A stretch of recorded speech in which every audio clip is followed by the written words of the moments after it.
Hello, everyone, and welcome to today's webinar, Successfully Integrating Nanomaterials into Your Products, presented by Sirion Nanomaterials. Before we get started, I would like to go over a few items so you know how to participate in today's event. You have joined the presentation listening using your computer speaker system by default. If you would prefer to join over the telephone, just select phone call in the audio pane, and the dial-in information will be displayed. All attendees are in listen-only mode. You will have the opportunity to submit text questions to today's presenters by typing your questions into the questions pane of the control panel. You may send in your questions at any time during the presentation, and we will collect these and address them during the Q&A session at the end of today's presentation. Today's webinar is being recorded and will be shared with all attendees via email. This webinar is made up of two parts. First, we will play a brief video of today's panelists discussing the common challenges researchers and developers experience when incorporating nanomaterials into products and how they can be overcome. This is about 15 minutes. The second section will be a live Q&A where our panelists will take audience questions. And with that, I would now like to pass the presentation over to Sirion CEO, Landon Mertz.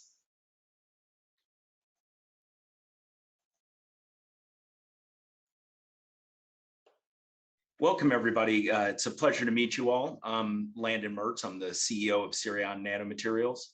And today we're starting what will be the first of many Sirion-hosted webinars. And our goal for this series is to cover a range of technical topics that, with 15 years of experience under our belts, we know is critical to both our customers and their success in working with nanomaterials. And today we will be talking about one of the more important topics and often overlooked aspects of working with nanomaterials, and that's how best to successfully integrate them into a product or system. Nanomaterials can provide many outsized benefits, but how you work with them upstream on the integration really does matter quite a bit. Now, a quick introduction for those that aren't familiar with Sirion. We've been around for about 15 years now. We're one of the largest in the United States for designing, scaling, and manufacturing nanoparticles. Our focus is primarily around metal, metal oxide, and ceramic nanoparticles. And our business is really quite unique within the marketplace. Unlike most companies that work in nanomaterials, we don't develop products to solve an industrial challenge. Rather, what we do is we support product development and commercialization teams of our customers who are looking to access nanomaterials and leverage them for their performance benefits in their products. So in this way, you could think of us really as the subject matter expert for design, scale up, and manufacturing of a nanomaterial, whereas our customers really are the subject matter expert in their industry, their application. And what we really enable them to do is stay focused on what they do best, which is developing and introducing new products to the marketplace. Now with that, I'm very delighted to introduce Chris Skipper, who's our EVP of Sales, who will take this conversation forward from here. Hello and welcome. My name is Chris Skipper, and I'm the Vice President of Sales here at Sirion Nanomaterials. Today, we'll be speaking with two of our senior scientists about a very popular and important topic: how to successfully integrate nanomaterials into your products or systems. This discussion will include the challenges that many researchers and product developers experience and what technical strategies you can use to successfully overcome those challenges and leverage nanomaterials in your products. Just a few housekeeping items I want to bring to your attention before we get started. We have provided some helpful resources that should be available in the webinar window on your screen, along with my LinkedIn profile and contact information. At the conclusion of today's webinar, we'll be answering audience questions, so please submit your questions through the chat at any time. All right, let's get started. Joining me today is Sirion's EVP of Research, Dr. David Sanford, and Sirion Senior Scientist, Dr. Andrew Zane. Let's have you both introduce yourself to the audience, and we'll start with you, Dave. Thanks, Chris. I'm David Sanford. I coordinate research efforts at Sirion and have a background in synthesizing, functionalizing, dispersing, and characterizing nanoparticles, including oxides, metals, and halides in aqueous and non-aqueous solvent systems. I've worked with customers in a number of different application spaces, including optical coatings and catalysts to deliver nanoparticles that integrate with their systems. And I'm Andrew Zane. I'm a senior scientist here at Sirion, working alongside David for the past 5 years on a variety of challenging projects to provide customized material solutions our customers need. Thanks, guys. Okay, let's dive in and start tackling this topic. I hear from many of our customers about the challenges they've experienced when working with nanomaterials before engaging with Sirion. But I'm curious what your thoughts are on this. Dave, we'll start with you again. What do you think the biggest challenge researchers or product developers experience when incorporating nanomaterials into their products? Chris, the biggest challenge that we see associated with incorporating nanoparticles is achieving compatibility between the nanoparticle and the product or system, which is critical for obtaining optimal performance. Compatibility is key in order to preserve material integrity when exposed to downstream processing conditions, maintain stability in final product formulations, and avoid the need for reformulation to accommodate the nanoparticle. The process of co-optimizing a system with a nanoparticle is often an iterative process that requires input from the nanomaterial provider and the product integrator to scope out possible options for the system. Our customers have said that this is the most straightforward path to success because early on they can see what nanoparticle design attributes are essential for compatibility and to ensure proper integration without adversely affecting other beneficial properties in their system. Alternatively, product integrators can explore working with straight off the shelf nanomaterials. The challenge is that there are limited material choices, and the choices that do exist may have attributes such as non-optimal solvents or dispersants that may interfere with the chemistry in their system. Yeah, that makes a lot of sense, Dave. Personally, when I talk to prospective customers, I hear a lot of horror stories about trying to use off-the-shelf nanomaterials. Andrew, I'll throw this question your way. Why do off-the-shelf or unoptimized nanomaterials often not work for product developers? Well, from a chemistry perspective, it's very similar to the previous question. Off-the-shelf nanomaterials most often are not compatible with the chemistries present in a customer's system. Think about pH, solvent choice, additives that may be present, size requirements, and so on. For example, if someone needs a haze-free stable suspension, an off-the-shelf powder is unlikely to ever work for this because there's considerable difficulties in perfectly redispersing any material that's been dried down to a powder. At that point, the slightest amount of large hard aggregates can cause a considerable amount of haze in any colloidal solution. On top of that, there's a question of scalability and cost effectiveness of the off-the-shelf materials. If your goal is to use this material in a commercialized product, you need to be confident in the catalog provider's ability to supply that volume that you require in the long term and at a price that aligns with your goals. Given the state of the supply chain and material availability lately, that's obviously not a guarantee. At Sirion, we're transparent from the beginnings. When we evaluate your requirements, we give our honest thoughts about the feasibility, the end cost, the scalability, and the material availability, so you can make the best and most informed decision about your product. Okay, so taking all that into consideration, what methods do you use to ensure our customers can easily integrate nanomaterials in their products or systems, and also make sure they are compatible with downstream processing conditions? Well, we always start with our customers' requirements. So if they can answer these questions of what are the performance goals, what is the budget, what are the processing conditions, we listen to what your requirements are and what the issues are that you've been experiencing. So a compatible nanomaterial formulation can be designed from that. If a customer is willing to share system information, compatibility can also be tested here at Sirion to accelerate that design process. The more we understand about a specific system, the more likely we are to succeed in creating a successful and compatible nanoparticle. Yeah, I'd also like to add that we complete NDAs early on so our customers are assured their technology remains confidential throughout the entire process. Regarding how we integrate materials into customers' products, we use an iterative and phased approach. We listen to the customer and the information they can share in their product and processing conditions, and then develop a phase 1 material for them to try. They then provide feedback, including aspects that could offer improvement, and we refine our material accordingly. Typical refinements we've been asked to make include modifying particle size and or dispersity of the particles, particle concentration, capping agent selection, and the solvent system. Yeah, Dave, I think the iterative process is definitely beneficial. Once we've established proof of concept, we can quickly and cost effectively optimize the material with a customer's feedback.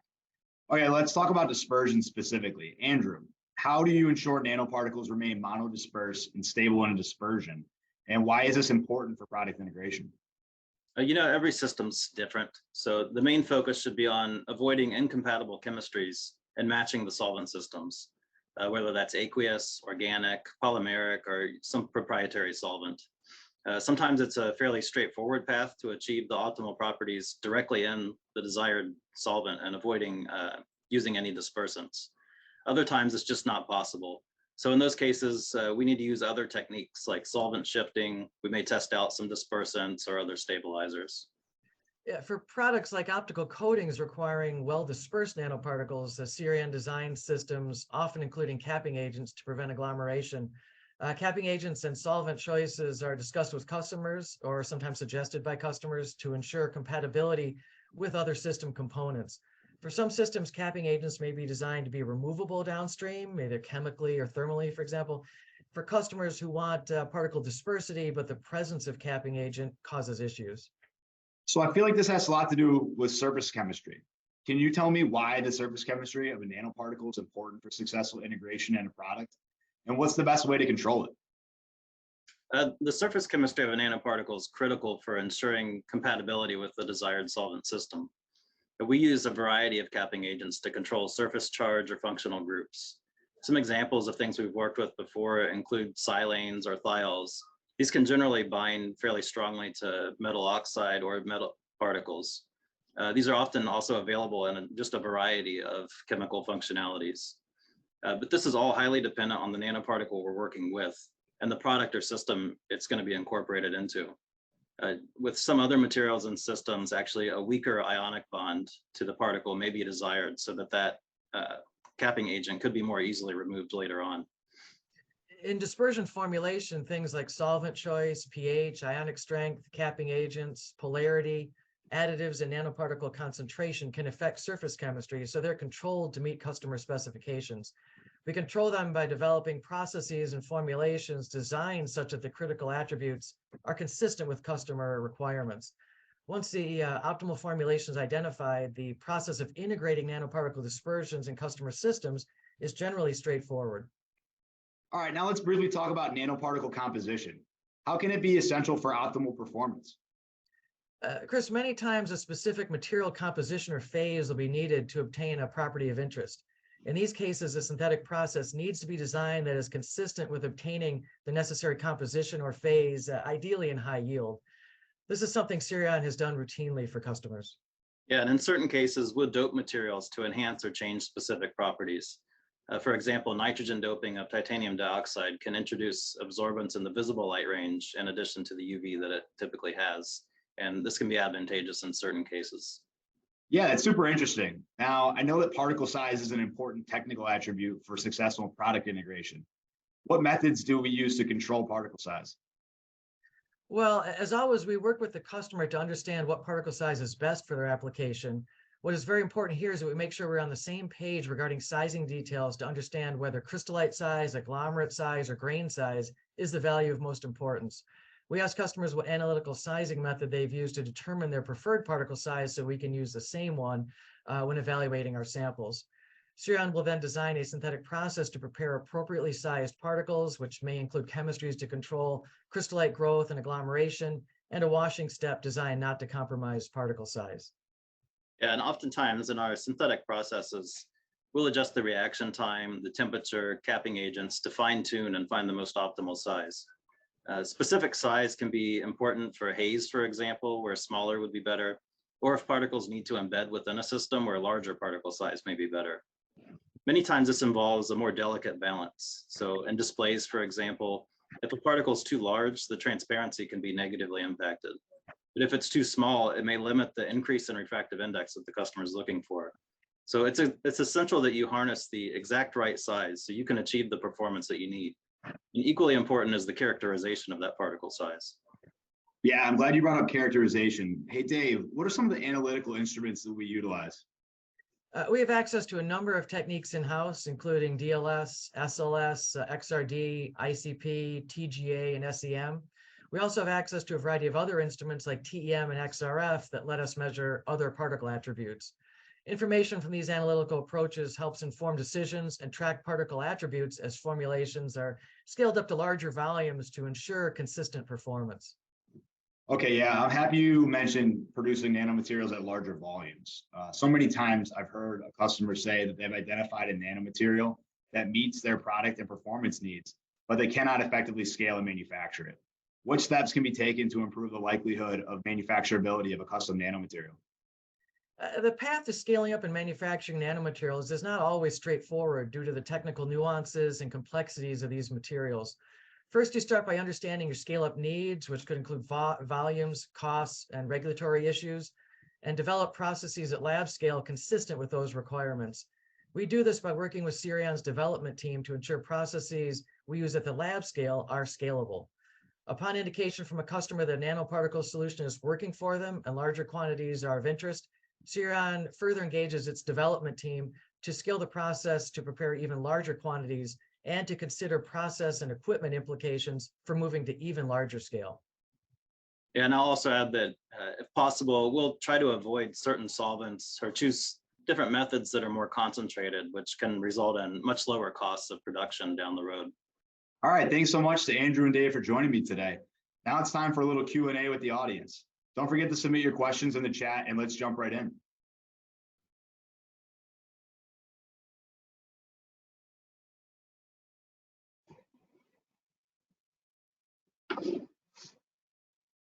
Hello, welcome everyone, and thank you for being at our live Q&A today.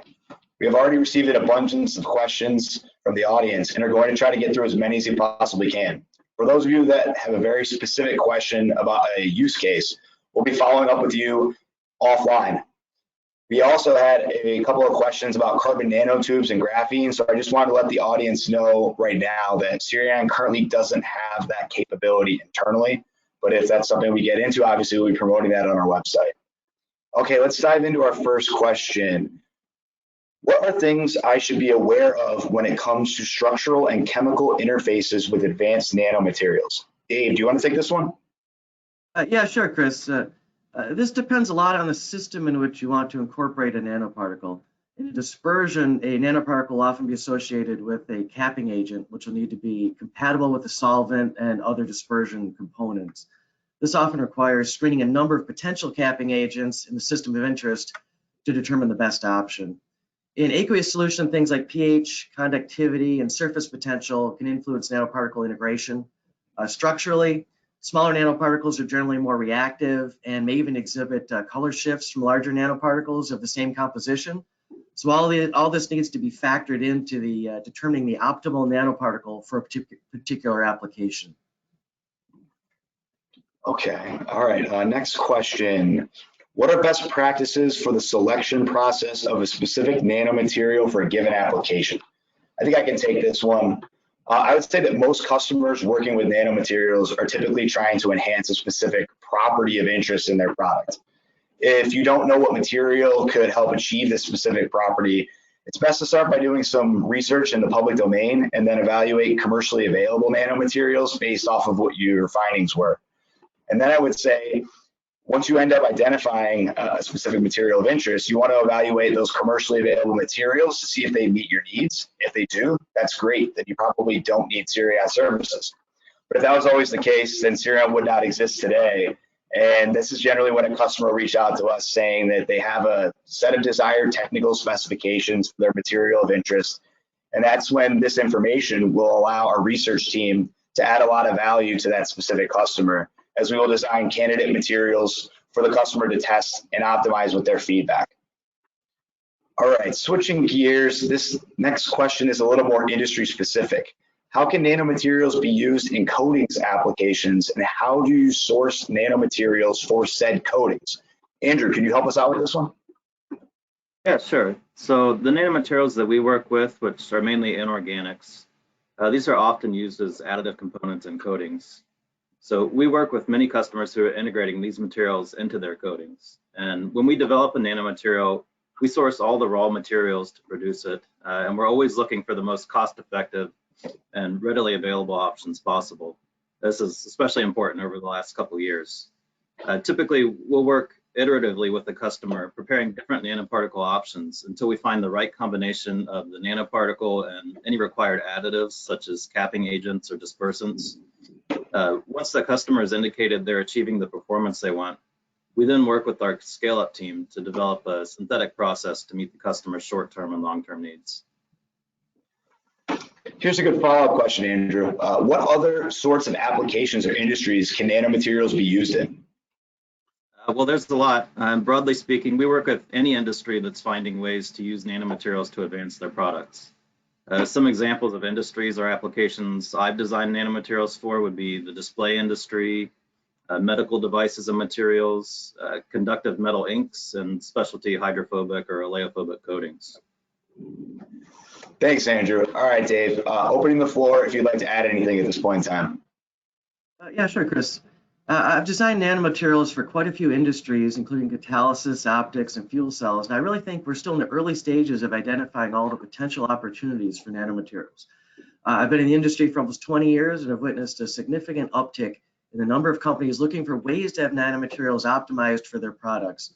Researchers and developers are realizing that it's not just a drop-in, that design matters as you're trying to integrate these nanomaterials and into their particular products or systems.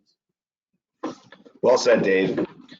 Okay, this person says they are developing an MVP, a minimally viable product using nanomaterials for textile innovation, and they'd like to know how you do this and how you find product market fit. I think I could take this one, and honestly speaking, this is not the role that Sirion plays in our business because we don't make products, only the nanomaterials that our customers put into their products. So in general, our customers are subject matter experts for their products and applications, and Sirion is a subject matter expert in designing, scaling, and manufacturing nanomaterials for seamless integration into their products. So I hope that covers that. This next question is our custom nanomaterial development process and what it looks like from the customer's perspective. I'll start by answering this from a sales perspective about our customer journey, and then I'll turn to Dave and Andrew to talk a little bit more about the technical experience. So oftentimes a customer reaches out to us via our website and provides a high-level overview of their specific need. From here, I will reach out to the customer, set up an initial call, and on that call, it's generally a fact-finding mission, asking things like material of interest, have you identified target technical specifications, do you understand commercial needs, near-term and long-term? And then I'm trying to understand if synergies exist with our business model. And if I feel like synergies do exist, that's generally when I'll set up a technical call to get our research team members involved in the process. And at this point in time, we're also probably going to execute an NDA to make sure that both parties feel comfortable sharing the information that they're sharing. Once that NDA is executed, that's when the technical call will occur. Dave, do you have any specific kind of plan of attack that you go into these technical calls with? Yeah, sure, Chris. On the technical call, we usually try to learn as much about a customer's product and attributes as they're willing or able to share. Things like what's worked, what hasn't worked, chemistries that should be avoided, and so on. From here, we begin to scope out the project, which can include considering potential synthetic routes if necessary, estimating the amount of time a scientist will need to dedicate to the project, and assessing material costs. Even in this early stage, we have discussions, at least preliminary discussions, with our development team to make sure that the plans that we're undertaking can scale up seamlessly and meet target costs and volumes. When this is complete, we share this information with Chris. Yeah, it's typically how it goes, Dave. And from here, that's when I'll start crafting a proposal for that prospective customer. Our proposals are usually broken down into phases, with phase one trying to establish proof of concept as quickly as possible. And then upon a successful phase one, a phase two will generally be a scale-up effort to get the customer with pilot production quantities.